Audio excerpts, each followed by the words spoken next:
Don't you hate it when somebody blames you for something, even if you did it? Let's be honest. Blaming sucks. I don't know any other way to put it. Well, I'm Paul Friedman, and I'm your host today. This is a series for reimagining your marriage. And we're going to talk about blaming because I want you to learn how to get your point across without blaming. I also want you to learn how to rise above the blaming. And I want you, above all, to have the most amazing marriage. I want you to reimagine your marriage.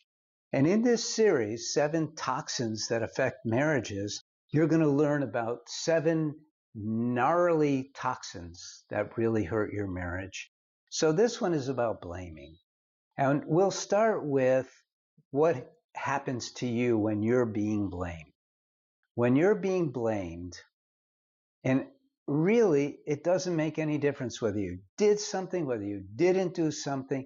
Let's take a look at the components here.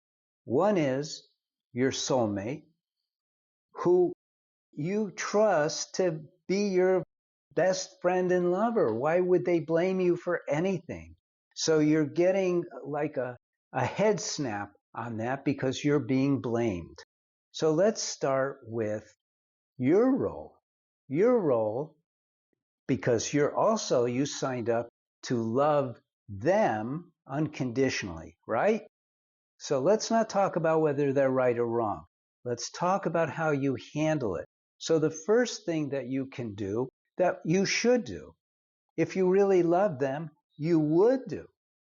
And that is to understand that they're doing that not because they hate you, but because they believe that, not because it's true what they're blaming you for, but because they're used to doing that. So they call it gaslighting now, but they're used to doing it. It's a defensive mechanism, and they're not going to stop doing it, no matter how you point it out to them. So don't bother. But you can handle it in a way that transcends that energetic blow. Let's give that blow a name. Let's call it a bowling ball coming at you. And I'm about to teach you one of the techniques that I have in our course. We have an online course for men and one for women. And imagine a bowling ball is coming at you, but you're not you, skin and bones, you're a feather. What's going to happen if a bowling ball is coming at a feather?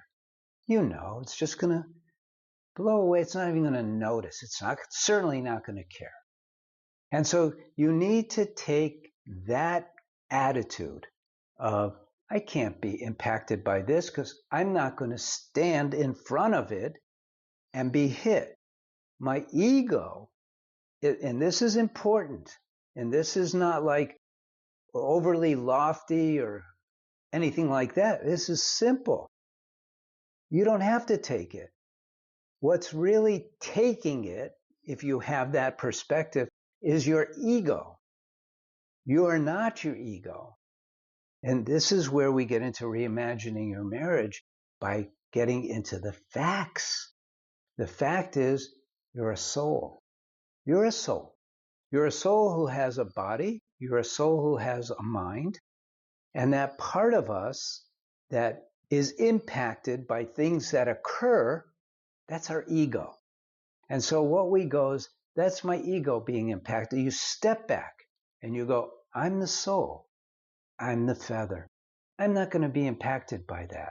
Instead, what I'm going to do is I am going to take care of my spouse. I'm going to ask myself, why are they feeling so upset? Is there anything I can do to help them, to care for them as they are going through this? And your mind is going, no, they had no right to blame you. They had no right to attack you. Who cares? When you made your promises at the altar, you didn't make those promises conditionally. You didn't say, I will love you forever. Your heart was pouring with love as long as. There was no contract. You don't have that kind of marriage. You don't want to have that kind of marriage that's contractual. You want to have a marriage that is blissful, and you can have that. And so when you're being blamed, disregard it. There's an expression that I learned many, many years ago. It came from an Indian saint from, I think it was 1500 BC. His name was Patanjali. And his expression was holy indifference. In other words, it's not apathy, but it's holy indifference because the soul is holy. And so you're not affected by the negative things, seeming negative things that happen to you. The ego is affected, but you step back from the ego. Okay? So that's how you handle it when you're being blamed. Now, what do you do when you want to blame your spouse for something? Well, what you do is you think about how awful it is for the ego, because you may go, well, I'm not going to be living in my ego anymore. This guy, Paul Friedman, is telling me something I never thought of, but I like it. I'm not going to be my ego anymore. I'm going to be the soul. That would be cool. It only takes a few thousand incarnations, but we got to start sometime. So what you do is you realize, if I'm about to blame him or blame her, and I was in their shoes, that would hurt. I don't want to hurt them. I love them. I know that they were being an a-hole, but I love them. They're my a-hole, you might say.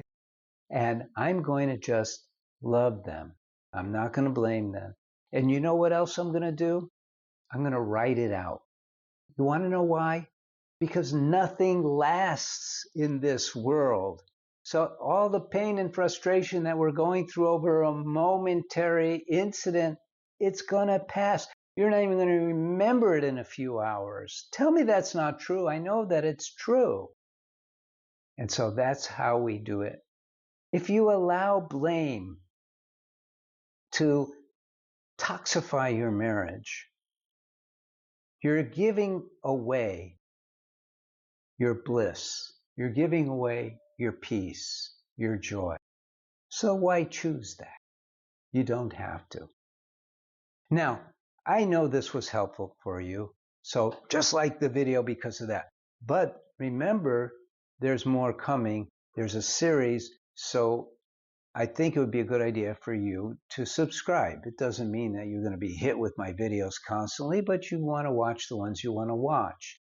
And also at this point, I'd like to share with you things that we have that can take your marriage to the next level.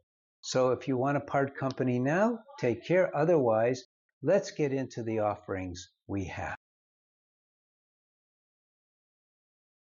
So I started the Marriage Foundation, honestly, because a friend of mine, a fellow divorce mediator, because that's what I was until 2001, said, Paul, this stuff is amazing. And he wrote out a check on the spot and said, let's go turn this into a nonprofit foundation because we got to get the word out. And that's what happened. And by that point, I had already written 2 books. I was meeting with people for 8 years and helping them with their marriages because I made discoveries that you're just not going to find anywhere else. You just won't. Because most people who get into marriage help go the route of Western psychology. And quite frankly, that doesn't really work. Because then what you're doing is you're digging through the garbage to find out what's wrong and how do we take care of that. It's not the right way. The right way is to transform your marriage. Make your marriage into what it's meant to be. And so the 2 books that I have are all about that.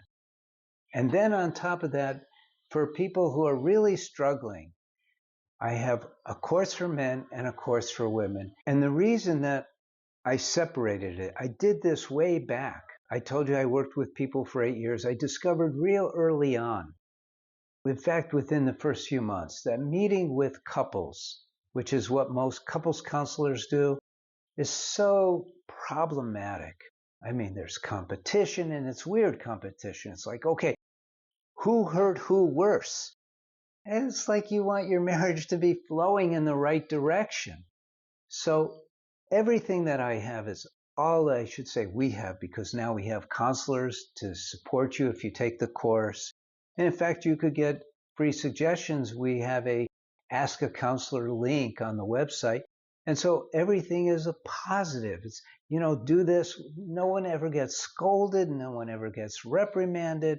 We have people who are doing the course and they slip. And they'll write in and they'll go, I slipped, and da, da, da. Everyone slips. It's okay. We're not perfect. But the effort that you make now will translate into your marriage growing and growing into what you originally wanted it to be. That's what it's all about. Helping you turn your marriage into the blissful experience that, in my opinion, God wants us to have. It's why He created marriage, in my humble opinion. And, people say, yeah, well, then how come it's not perfect? How come I run into problems? And I say, look, you're running into your ego. We deal with that too. It's not a bad thing to be challenged by learning our mistakes in order to change ourselves. Doesn't that make sense? So that's the whole thing. Sign up for the course. I made it really inexpensive. You could pay all at once if you want, or you could get a payment plan and it's as cheap as $39.95 a month, which is less than $10 a week. How could you not afford that? And trust me, you get a 3-day free trial, and then you get a 30-day guarantee when you sign up for the plan. So you can't go wrong. You can't miss. And you'll see for yourself. That's what we want. So I'm Paul Friedman. I founded the Marriage Foundation. We're here to serve you. And I hope that you enjoy these YouTube videos. God bless you, and take care. Take care.